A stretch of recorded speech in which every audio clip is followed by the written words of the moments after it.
Once upon a time there was a little boy upon whom his mother and father showered nothing but love, warmth, kindness, all that stuff. He lived in a little room in a big house in the middle of a pretty forest. He wanted for nothing. All the toys in the world were his. All the paints, books, paper, pens. All the seeds of creativity were implanted in him from an early age. And it was writing that became his first love. Short stories, fairy tales, little novels, all happy, colorful things about bears and piglets and angels and so forth. And some of them were good, some of them were very good. His parents' experiment had worked. The first part of his parents' experiment had worked.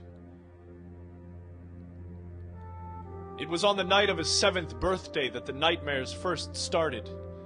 The room next door to his own room had always been kept bolted and padlocked for reasons he was never quite sure of, but never quite questioned until the low whirring of drills, the scritchy scratch of bolts being tightened, the dull fizz of unknown things electrical, and the muffled screams of a small gagged child began to emanate through its thick walls on a nightly basis. "What were all those noises last night?"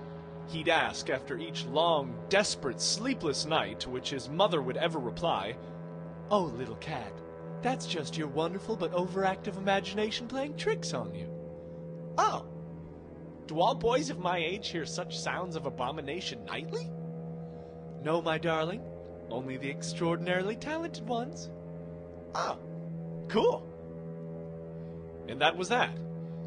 And the boy kept on writing, and his parents kept encouraging him with the utmost love, but his stories got darker and darker and darker. They got better and better due to all the love and encouragement, as is often the case, but they got darker and darker due to the constant sound of child torture, which is also often the case. It was on the day of his 14th birthday, a day that he was waiting to hear the results of a story competition he was shortlisted for, that a note slipped out from under the door of the locked room. A note which read, "They have loved you and tortured me for 7 straight years for no reason other than as an artistic experiment. An artistic experiment which has worked. You don't write about little green pigs anymore, do you?" The note was signed, "Your brother," and the note was written in blood.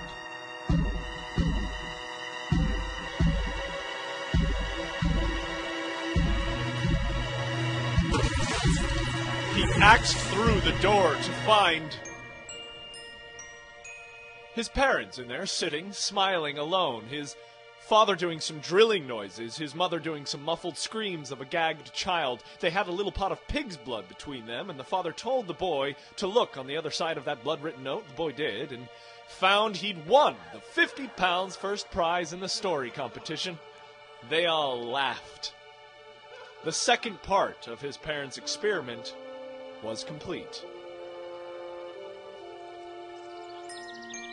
They moved house soon after that, and though the nightmare sounds had ended, his stories stayed strange and twisted, but good. And he was able to thank his parents for the weirdness they'd put him through.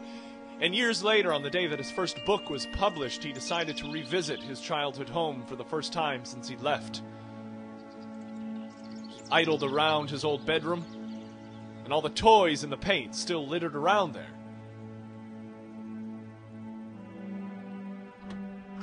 And he went into the room beside it that still had the old dusty drills and padlocks and electrical cord lying around. And he smiled at the insanity of the very idea of it all. But he lost his smile when he came across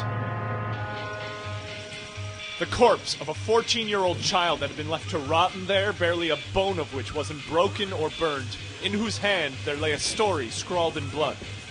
And he read that story, a story that could have only been written under the most sickening of circumstances, and it was the sweetest, gentlest thing he'd ever come across. But what was even worse, it was better than anything he himself had ever written or ever would.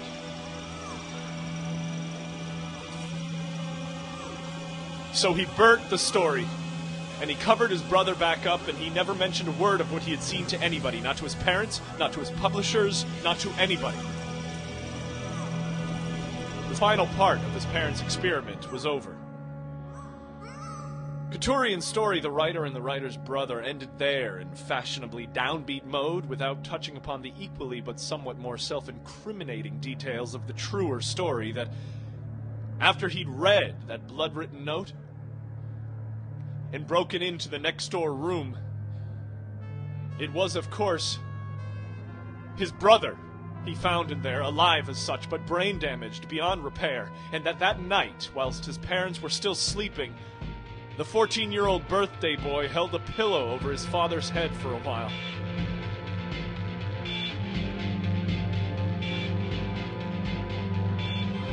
And waking her a moment just to let her see her dead blue husband, he held a pillow over his mother's head for a little while too.